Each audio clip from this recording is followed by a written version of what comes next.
And if the Republican leadership is going to insist that 60 votes in the Senate are required to do any business at all in this town, a supermajority, then the responsibility to govern is now yours as well.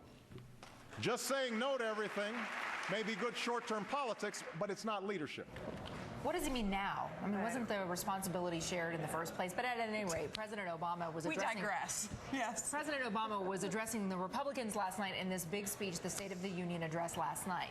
Saying he knows it's an election year, he urged members of both parties to work together to solve problems. He said what frustrates the American people is a Washington where every day is election day. Joining us now, one of those vying for election this year, Chicago conservative commentator and small business owner Dan Proft is one of 6 candidates in next Tuesday's Republican primary for governor of Illinois. That is, of course, the president's home state. Thanks so much for joining us. Let's get right to it. Your state is 48th in job creation in the last decade, behind only Michigan and Ohio. Do you support the president's call last night for another jobs bill, or do you think that there's a better solution? Well, there is a better solution. The better solution is to cut structural taxes. You have to reward work and investment in this country and in the state of Illinois if we want to see more of it, which is why I've called for exactly that in my campaign for governor. I'm the candidate calling for a cut in the personal and corporate income tax in half and elimination of the state estate tax at the state level. In addition, we need to restrain the public sector from crowding out private sector investment. I mean, the president has to answer the question, you know, after $4 trillion, are we better off as a nation? We could have eliminated the income tax at the federal level for a year, and I think that would have spurred a lot more capital formation and job creation than the government trying to pick winners and losers in the marketplace. Look, Dan, so we need to go in the... Right.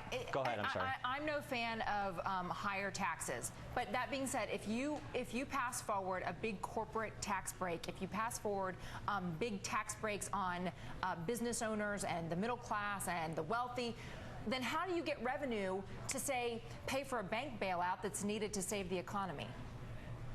Well, I kind of disagree with the premise. I don't think the bank bailout was needed to save the economy. I don't think we should be engaged in bailouts. Look, the federal government, just like state governments like Illinois that are withering on the vine, or whose economies are withering on the vine, are crowding out private sector investment. They're crushing the entrepreneurial class in the state of Illinois and our nation more generally. So you need to restrain the public sector from crowding out private sector investment and limit government to its core missions.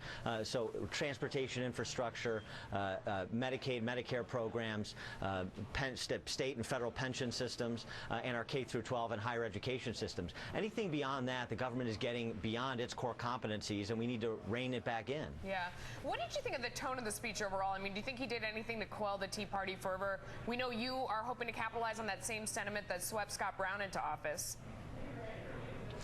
Well, yeah, Chris Christie in New Jersey and Scott Brown in Massachusetts, and we're hoping here in Illinois that we don't miss the revolution of 2010 the same way we missed the Reagan Revolution, when we were one of the few states that raised income taxes while the rest of the nation was cutting taxes. So Illinois has a great opportunity with what's happened to Chicago Democratic rule in this state, which now the nation is seeing just exactly what that looks like, which is economic devastation. So, you know, in terms of the tone of the speech, he gives a good speech, but on substance it's lacking, because his command control policies of managing the economy from D.C. just simply do not work. Bottom line, socialism doesn't work. It doesn't matter who tries it. The underlying policy choices he is making are wrong.